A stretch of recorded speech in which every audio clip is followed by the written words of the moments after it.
प्यारे अभ्यर्थियों नमस्कार। स्वागत है आप सभी का क्रांति क्लासेज के आपके अपने यूट्यूब चैनल पर। तो आज की क्लास में देखिए हम बात करने वाले हैं चतुर्थ श्रेणी 2025 की परीक्षा के लिए राजस्थान जीके के मोस्ट इंपोर्टेंट प्रश्नों के ऊपर। तो जितने भी छात्र छात्राएं चतुर्थ श्रेणी 2025 की तैयारी कर रहे हैं आज की क्लास को आपको एंड तक वॉच करना है, क्योंकि यहाँ से एज इट इज आपके प्रश्न एग्जाम में पूछे जाने वाले हैं। तो बिना किसी देर के आज की क्लास को शुरू करते हैं। पहला प्रश्न आपसे पूछा गया है, कावोद झील किस जिले में स्थित है?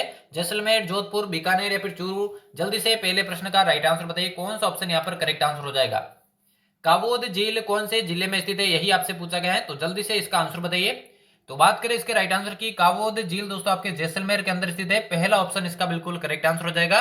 अगला प्रश्न पूछा गया, खजूर अनुसंधान केंद्र कहां पर स्थित है? जोधपुर, बीकानेर, नागौर या फिर बूंदी? जल्दी से सभी इसका आंसर बताइए। कौन सा ऑप्शन करेक्ट आंसर हो जाएगा?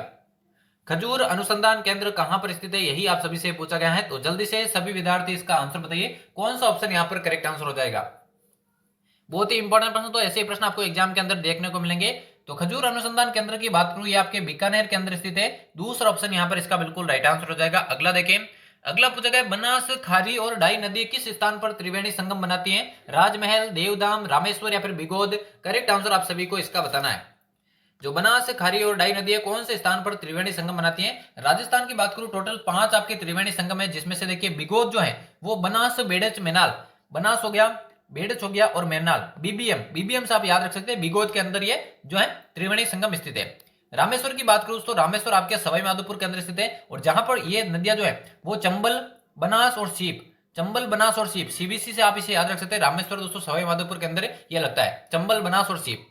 इसके अलावा बात करूं देवधाम, देवधाम के अंदर देखिए आपके जो टोंक के अंदर है, टोंक के अंदर है वहां पर बनास, बांडी और मानसी नदियां दोस्तों त्रिवेणी संगम बनाती हैं। आपके 5 में से 4 जो है वो बनास नदियों के द्वारा दोस्तों आपके त्रिवेणी संगम बनाए जाते हैं। और राजमहल की बात करूं, यहां पर आपके बनास, डाई और खारी नदियां दोस्तों सम्मिलित होती हैं और यहीं पर त्रिवेणी संगम बनाती है। टोंक के अंदर आपके 2 हैं, एक तो राजमहल और एक देवधाम।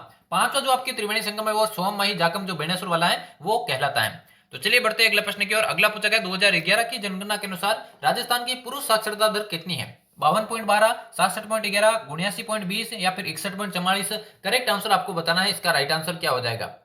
बहुत ही इंपॉर्टेंट प्रश्न, तो ऐसे ही प्रश्न आपको एग्जाम के अंदर देखने को मिलेंगे। तो सभी विद्यार्थी इसका राइट आंसर बताइए। कौन सा ऑप्शन यहाँ पर राइट आंसर हो जाएगा?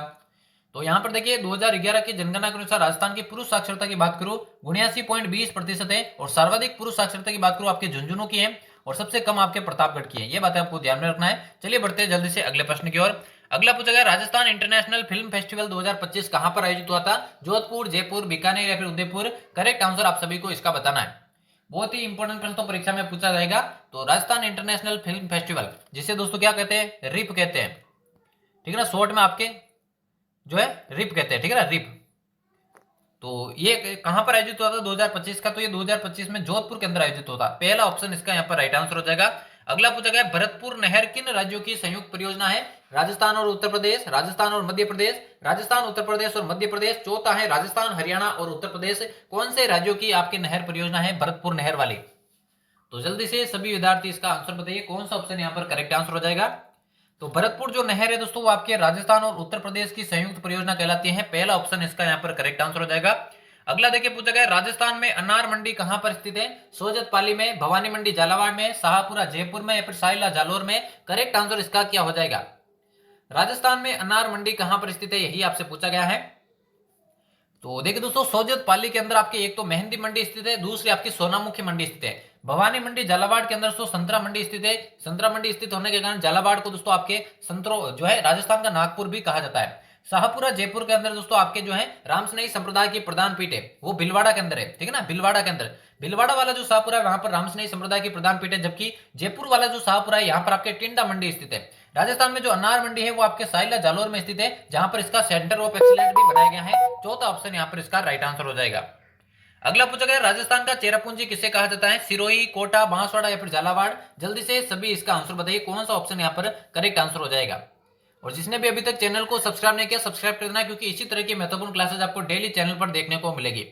देखिए राजस्थान का चेरापूंजी की बात करूं, ये दोस्तों आपके झालावाड़ को कहा जाता है। झालावाड़ को राजस्थान का चेरापूंजी कहा जाता है, और संतरों के दृष्टि से दोस्तों राजस्थान का नागपुर भी कहा जाता है। बांसवाड़ा को दोस्तों राजस्थान में मानसून का प्रवेश द्वार कहा जाता है। तो इसका आंसर आपको दोस्तों चौथा ऑप्शन झालावाड़, जिसने भी सही किया है उन सभी का करेक्ट आंसर हो जाएगा।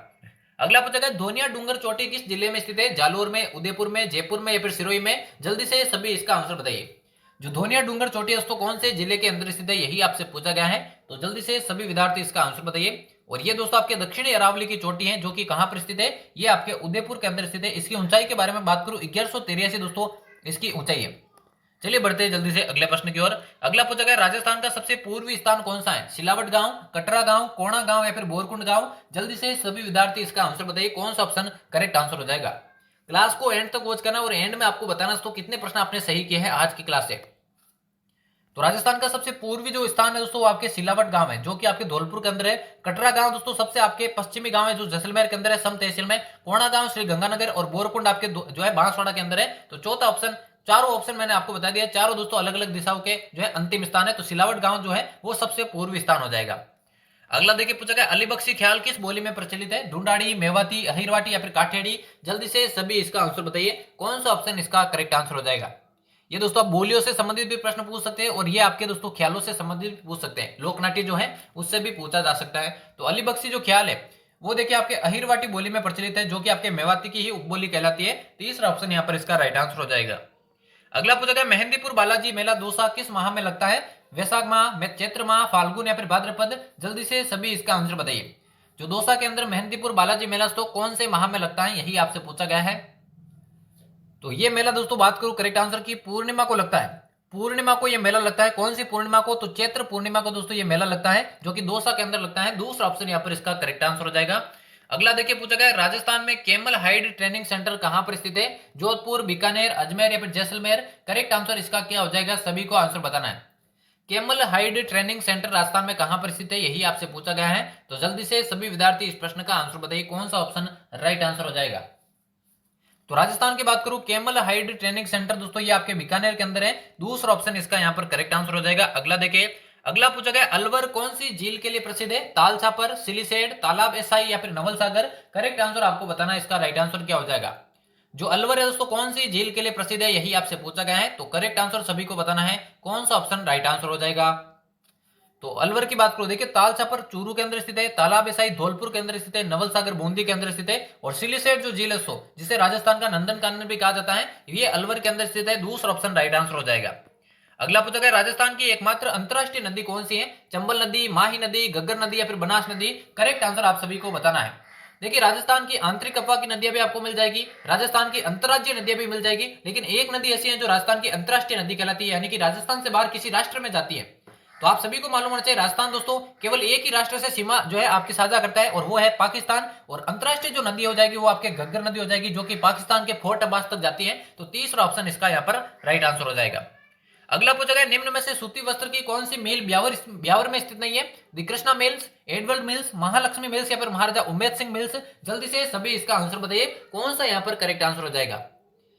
कौन सी सूती वस्त्र मिल दोस्तों ब्यावर में स्थित नहीं है? तो देखिए दी कृष्णा मिल्स तो आपके ब्यावर में है, जिसकी स्थापना 1889 में हुई थी, और ये राजस्थान की प्रथम जो है आपके सूती वस्त्र मिल थी बूंद, ये तो आपकी ब्यावर के अंदर है। जबकि बात करूं एडवर्ड मिल्स और महालक्ष्मी, ये भी आपके दोस्तों ब्यावर के अंदर है। महाराजा उमेद मिल्स जो कि राजस्थान की सबसे बड़ी आपके सूती वस्त्रों की मिल है, ये पाली के अंदर है, न कि ब्यावर के। तो चौथा ऑप्शन इसका यहाँ पर करेक्ट आंसर हो जाएगा। अगला पूछा गया उमराव किस रियासत के सामंत थे? जयपुर, मेवाड़, बूंदी या फिर जैसलमेर? करेक्ट आंसर आप सभी को बताना है, कौन सा ऑप्शन राइट आंसर हो जाएगा। जो उमराव है किस रियासत के सामंत थे, यही आप सभी से पूछा गया है। तो जल्दी से सभी विद्यार्थी इसका आंसर बताइए, कौन सा ऑप्शन करेक्ट आंसर हो जाएगा। बहुत ही इंपॉर्टेंट प्रश्न है, परीक्षा में पूछा जा सकता है। तो उमराव की बात करूं तो ये आपके मेवाड़ रियासत के सामंत थे। दूसरा ऑप्शन यहाँ पर इसका करेक्ट आंसर हो जाएगा। अगला देखिए पूछा गया निम्न में से किस अनुच्छेद में राज्यपाल की शपथ का उल्लेख किया गया है? 152, 157, 159 या फिर 161? कौन सा ऑप्शन यहाँ पर राइट आंसर हो जाएगा। राज्यपाल की शपथ का उल्लेख कौन से अनुच्छेद में किया गया है, यही आपसे पूछा गया है। तो इस प्रश्न के राइट आंसर की बात करूं अनुच्छेद 159 में दोस्तों आपके राज्यपाल की शपथ का उल्लेख किया गया है। तीसरा ऑप्शन यहाँ पर इसका राइट आंसर हो जाएगा। अगला पूछा गया आनंद सागर झील किस जिले में स्थित है? झालावाड़, बांसवाड़ा, डूंगरपुर या फिर बूंदी? करेक्ट आंसर आपको बताना है, इसका राइट आंसर क्या हो जाएगा। आनंद सागर झील दोस्तों कौन से जिले के अंदर स्थित है, यही आपसे पूछा गया है। तो जल्दी से सभी इसका आंसर बताइए, कौन सा ऑप्शन करेक्ट आंसर हो जाएगा। तो आनंद सागर झील की बात करूं तो ये आपके बांसवाड़ा के अंदर स्थित है। दूसरा ऑप्शन इस प्रश्न का बिल्कुल करेक्ट आंसर हो जाएगा। और आज के महत्वपूर्ण प्रश्नों की क्लास का ये लास्ट प्रश्न होने वाला है। यहाँ पर आपसे पूछा गया है रामदेव जी के गुरु का क्या नाम था? गोरखनाथ जी, शांतिनाथ जी, बालीनाथ जी या फिर जसनाथ जी? कौन सा ऑप्शन यहाँ पर इसका करेक्ट आंसर हो जाएगा। और यहां से कितने प्रश्न आपने सही किए हैं ईमानदारी से आपको कमेंट बॉक्स में बताना है, जिससे आपको अपनी तैयारी का मालूम चल सके। रामदेव जी के गुरु का नाम इनमें से क्या था? तो राइट आंसर की बात करें बालीनाथ जी दोस्तों, तीसरा ऑप्शन यहां पर इसका करेक्ट आंसर हो जाएगा। तो यहां पर हमारे चतुर्थ श्रेणी 2025 की परीक्षा के लिए राजस्थान जीके के एक और महत्वपूर्ण प्रश्नों की क्लास समाप्त होती है। इन सभी के दोस्तों मैंने प्लेलिस्ट बना दी गई है, अगर आपने पिछली क्लासेस नहीं देखी है तो जाके दोस्तों प्लेलिस्ट में देख सकते हैं, वहां पर सारी क्लासेज आपको मिल जाएगी। और जिसने भी चैनल को अभी तक सब्सक्राइब नहीं किया, सब्सक्राइब करके बेल आइकन को प्रेस कर देना डेली चतुर्थ श्रेणी की क्लासेज पाने के लिए। तो उम्मीद करता हूं क्लास आपको पसंद आएगी। मिलते हैं किसी और नई क्लास में, तब तक लेते हैं आप सभी से अलविदा। धन्यवाद।